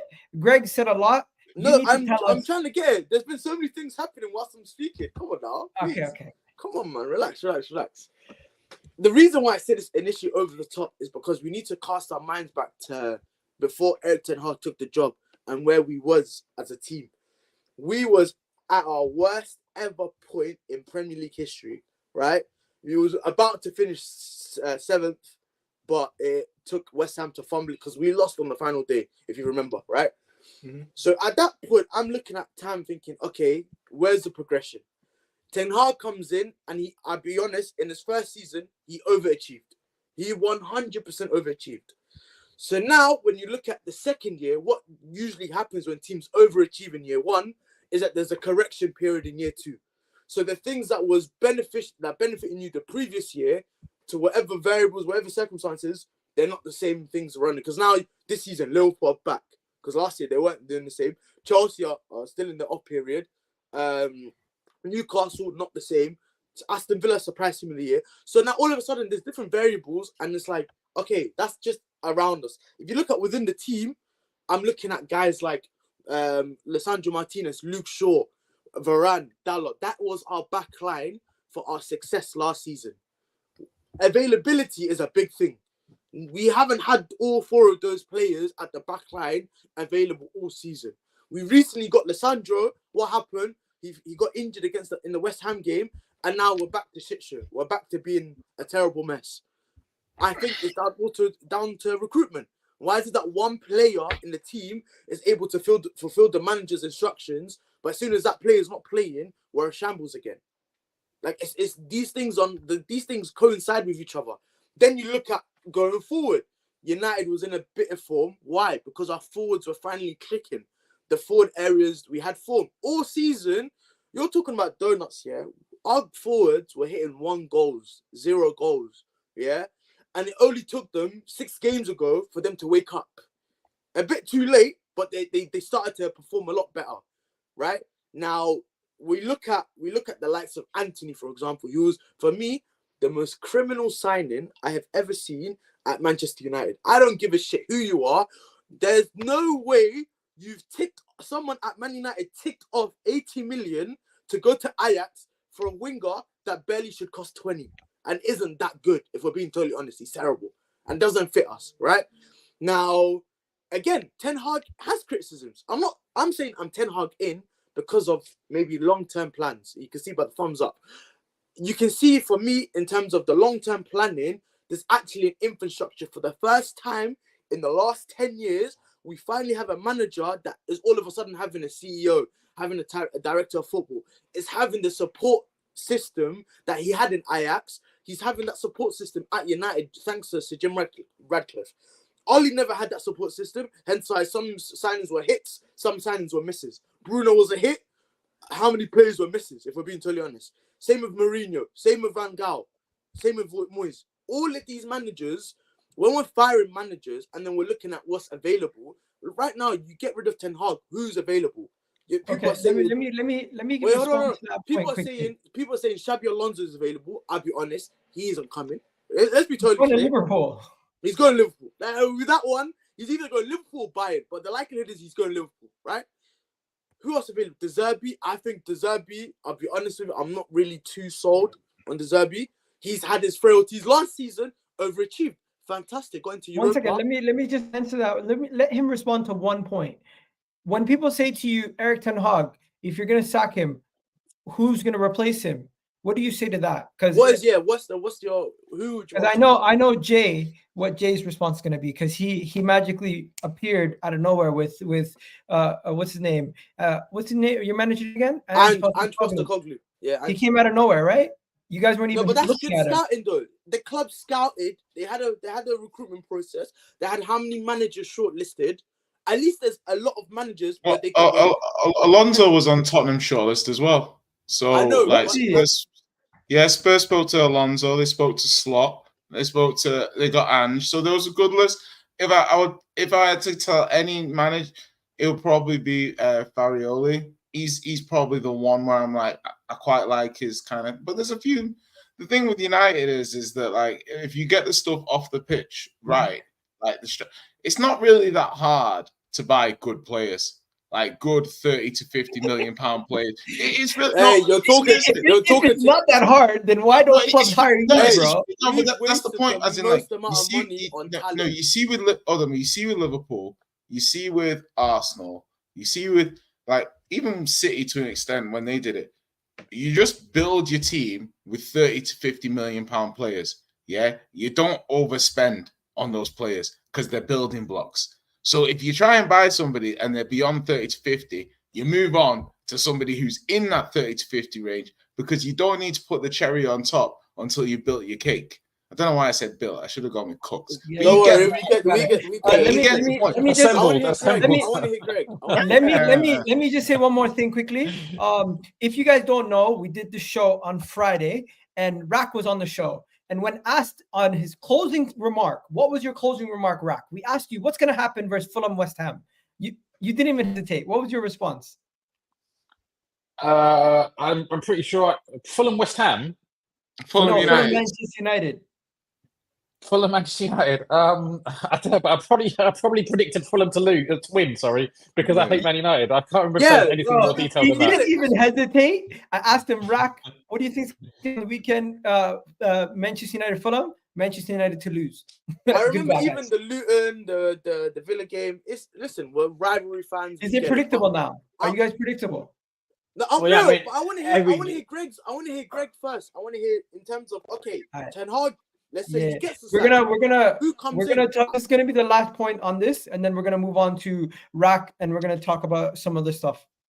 Okay, but I want to hear what Greg has to say in terms of who he would want to bring in. Quickly on the predictable thing, Man United games are a flip of a coin. It's literally heads or tails. Heads are gonna win, tails are gonna lose because we don't draw, so it's really up in the air. But in terms of managers, first of all, I don't think we talk about this infrastructure coming in, and it's a brand new thing. But Erik ten Hag hasn't proved that he deserves to be a part of this new process. It's a new ownership group. It's a whole bunch of new directors. Fully has credit though from his last season. All that credit's out the bank. Congratulations, you made Champions League. You also got grouped by Copenhagen and Galatasaray. That's already strike one. But all the credit that he done last season, it's clipped. It's clipped. But that was his first season, and now he's in his second season. Yeah, because she's showing for me like when you talk about long-term planning. I look at the bigger picture. Do I think Erik ten Hag can compete for a title in the Premier League? I don't think so. I don't think he's at the level, especially with like Klopp and Pep. But even if Klopp and Pep, right? When Klopp's leaving, and when Pep eventually leaves, we've always said this: who's gonna be the team that's ready to pounce when Pep leaves the league? At the moment, that's Arsenal. And that's Arsenal. And I don't think Erik ten Hag can compete with Arteta. So I don't think But think about it. How many years has Arteta had? Because we're quick to forget. Arsenal fans, a lot of Arsenal fans. Arteta didn't have 400 mil to spend like Ten Hag did. No, but he's also had 400 mil in the last few windows. And they look good. 2.5, 3 years, he's had a lot of money. And they look good, and they're playing at a 90-point pace. That came from the transition of 8th, and then the 5th, and then getting top 4, and then title charge. But Ten Hag. Well, in terms of managers, my dream choice, I don't think will ever happen, but it's Simone Inzaghi from Inter. I think that'd be a perfect hire. I think he just plays beautiful football. But United fans aren't really going to accept the 3 at the back, right? It's something that's like somehow a bad thing in football. You have to accept whatever type of football to win. Of course. I love my favorite formation in football is a 3-4-2-1. I love a 3-4-2-1. I love it. But it's not United fans aren't going to accept it. Also, look at Leverkusen right now. They're playing a 3 at the back. Of course. But Sir Jim said that the new group is going to decide on the type of football that United are going to play. It's up to them. It's not up to the coach. They're going to hire the coach. that fits their system. So when I look at it, obviously the big name this past couple of days has been Julian Nagelsmann. Do I think Julian Nagelsmann is a better manager than Erik ten Hag? Absolutely, I do. I think they're very similar in terms of adapt. Like they're kind of sometimes too adaptive. But first of all, Julian Nagelsmann is much younger. I think he learned from the mistakes at Bayern because I think he got wrongly sacked anyway. But I think he learned from that, and I kind of rate his principles because he sticks to his principles. He'll change up. Maybe he'll change the formations. One day it'll be like a 3 at the back. The next day it might be like a 4-4-2. But the core principles of the game still remain the same. Sometimes you just have to chop and change. The same way Xabi Alonso is doing right now at Leverkusen. In the Europa League, they don't play a 3 at the back. They play a 4-4-2. In the league, they play a 3-4-2. Let me just bring it back to the last point of the show. I honestly don't think we're going to spend too much time talking about the Manchester United Fulham game. Overall, though, you guys deservedly were the second best team on the night. We deserve to lose that game. I just don't think there's too much more that needs to be said on that game. But a great debate, and I definitely will maybe be clipping this up, posting it back. But Rack, congratulations, your team won.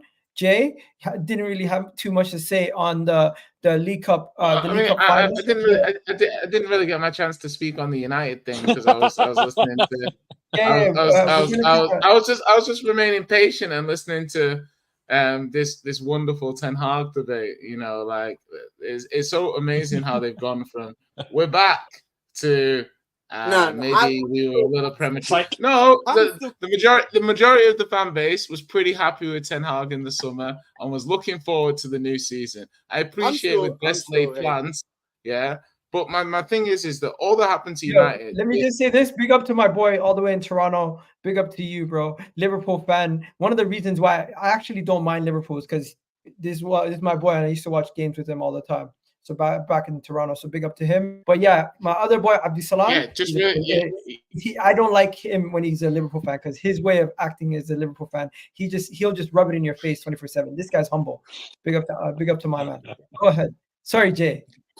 Okay. No, it's fine. I'm sure Mom will be very happy in the group chat that you gave the little brother a shout out. So what I'm saying is that like the United point and looking at United have got away with so much trash over the last. Hate Watch was delicious this weekend because, okay, the dessert yesterday with Arsenal wasn't quite as delicious as I intended, but Man United served up a lovely meal, and Chelsea again, lovely meal. That's what we came for, a lovely meal. So with the Hate Watch of United, it was from minute one. It's just Fulham were literally incompetent on the counter. Fulham could have been 3 up by half time had they just made better decisions. And this is just the same as the Villa game, same as the Wolves game, same as from game one. Game one, where Wolves came to the stadium and Onana tried to give someone a 6-1-9 in the penalty area. Yeah, that's the moment United have not been serious. But whether you're Ten Hag in or out, I think a lot of United's issues get solved with better transfers. Do you know what I mean? Just buying better profile players, better ages, and stuff like that. And somebody just sitting Ten Hag down and just being like, what is your system that you want to play? Yeah. Listening to what he says and then saying, you know what? That sounds fucking terrible. You're sacked. Yeah. That's just a better way of doing it. So I'm just interested to what United do because talking about top 4, top 5, people, they talk about Tottenham. Don't talk about Tottenham. Aren't United like 8 points off Villa now? It's 8 because it was initially 5. Yeah, it was initially 5. We lost and then they won 8. You have to win your next game. You have to win your next game, bro. Isn't it City? Bro, every game from now to the end of the season, you look to get the 3 points. There's no game I look at, maybe a draw here or maybe. What's the Premier League table looking like for you three right now? Is it Aston Villa's next? For who are you facing Tottenham next? We got Palace at home, then we've got Villa. You gotta win that game against Villa or else. Palace, new manager bounce. If you lose to Villa, that could be it for you guys overtaking them. Yeah, it's a big game. We probably have to beat them. I need a And there's no fifth spot this year unless Liverpool go on to win the cup. Nah, there'll probably be a fifth spot. Like as in like it's just we've got Liverpool, West Ham, and Brighton in the Europa League. We've got Villa in the Conference League. We have Arsenal. We've got City. City will do us well in the Champions League, regardless of what Arsenal. What about Arsenal, Jay? Tell us about Arsenal. Oh, Arsenal. God. I wasn't here. Jay's like hesitant about Arsenal. Yeah. Well, the thing is that I gave Eddie Howe the blueprint. I said, "Listen, Eddie, this is what you need to do." And what did Eddie do? Eddie said, "You know what? I'm gonna take it my own way. I'm gonna do my own thing," and he disgraced himself. And for me personally, this just goes back to what I said to the beginning of the season about Newcastle, which is, bully ball ain't gonna cut it in season 2. Yeah, and I don't know what to say about Newcastle anymore. They embarrassed me. They embarrassed my prediction. They embarrassed themselves. I don't even think my prediction was wrong, Rax. I think that they let me down. They let me down in my prediction. They said, we Jay, like he backed us in. Yeah, no, they didn't perform to the level that they should have performed to. I don't even think I was wrong. I was mainly correct. Just in execution, I was wrong. All right, fair enough. Let me just go to Rack quickly. By the way, Monty, big up to you for joining us. Of course, I know you joined in late because you had some other stuff going on. But Rack, congratulations! You didn't get to speak on the Liverpool game. You didn't get to speak on the Liverpool game. Also, we're just gonna touch on the Liverpool game, and of course, there is some stuff on socials that we need to talk about in a second. I don't know if you guys seen Enzo Fernandez was kicking off with a Liverpool fan because he laughed in his face after the game. I think that's out of order. But hey, what are you saying, Rack? How you feeling? I've calmed down a bit now, so that's a start. Look, I was really emotional after the game and during the game because at the start of the game, look, this is multi-billion-pound high-level sport, right? So I don't think anybody should have sympathy or anything like that. But sometimes emotion goes out of football, and I've been one of the people that said it a lot recently. Like sometimes I've gone through periods where I just don't love football as much as I used to. Maybe that's just getting older or whatever the case may be. But I'm really happy for this in these circumstances that the guys that came on, the players who were left on the pitch towards the end of the game, some of them will never play in a final again. Some of those young kids, they're not going to make it. And but I think for them, it's an absolutely incredible moment. For Virgil van Dijk, who's been imperious for us since the moment he set foot on the pitch, he scored in his first game against Everton. He's been incredible for us. And obviously the person the architect of it all, along with the rest, the backroom staff and all that, Jurgen Klopp, people have said obviously that he should have won more, and maybe that's right, maybe that's wrong. But for us as Liverpool fans, he means the world to us. And for the good times he's given us, he'll always be a Liverpool legend. Whether rival fans want to crash it on us and say, you've only won one Premier League in 30 years, or you only won one trophy, City won all these other trophies. It doesn't matter. Football is about winning, yes, but it's not only about winning. The whole point of it is because people support teams that don't win, and they continue to support teams that don't win for years and decades and even longer. So for me, it's just it was a great day. I'm so proud of the team, so proud of the young players especially, but so proud of everybody that's associated with the club. The fans, you saw in the second half when I think to some extent the fans had kind of accepted that we were no longer favourites for winning this game. When we had all those young players come on in the 65th or 70th minute, and you saw the Liverpool fans going crazy, that they were there to actually do what support was supposed to do: support their team, support their club. And for all that to come together today, it's been a great day. And I just before I came on here, I saw Klopp's press conference, and he said this was the most incredible trophy he's ever won.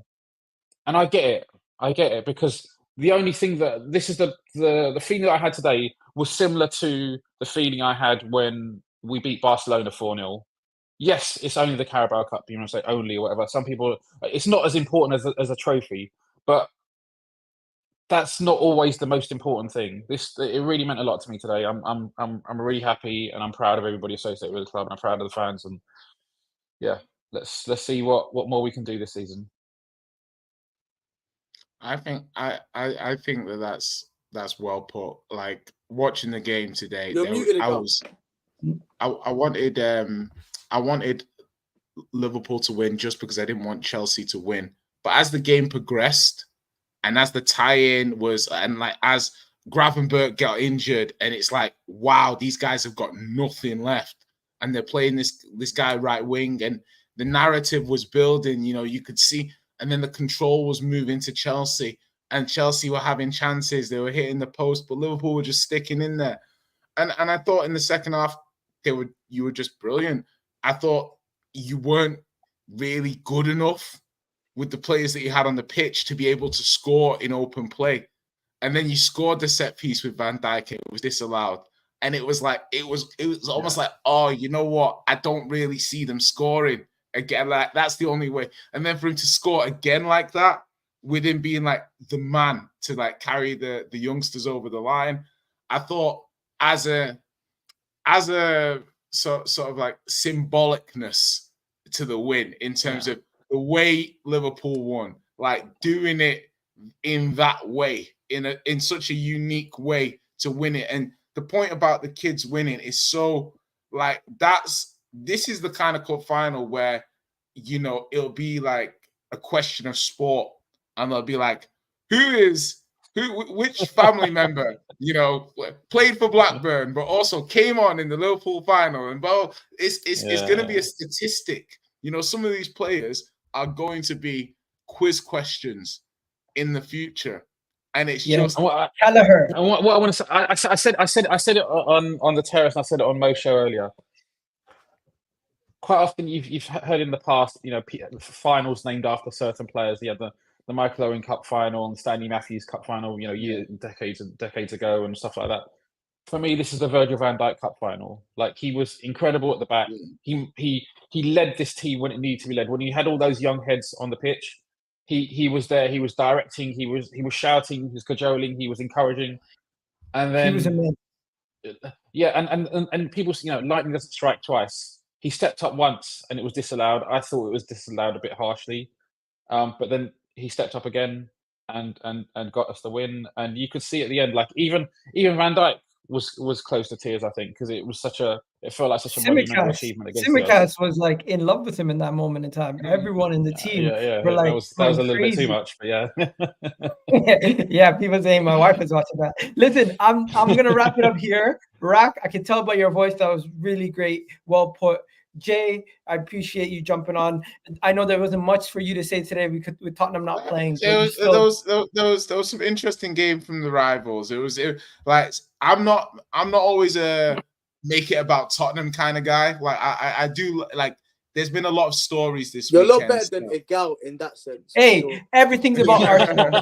When I was watching the Liverpool-Chelsea game, somehow at halftime I made it about me. Fair enough. Yeah, that's one of the.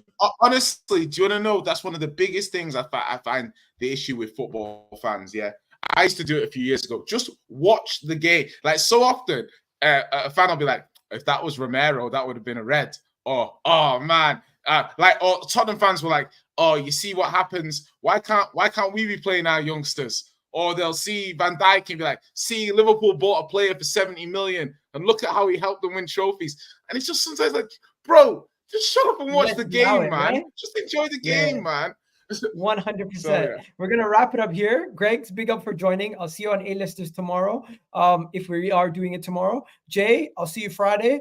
Monty, hopefully see you Friday. Rack, see you Friday.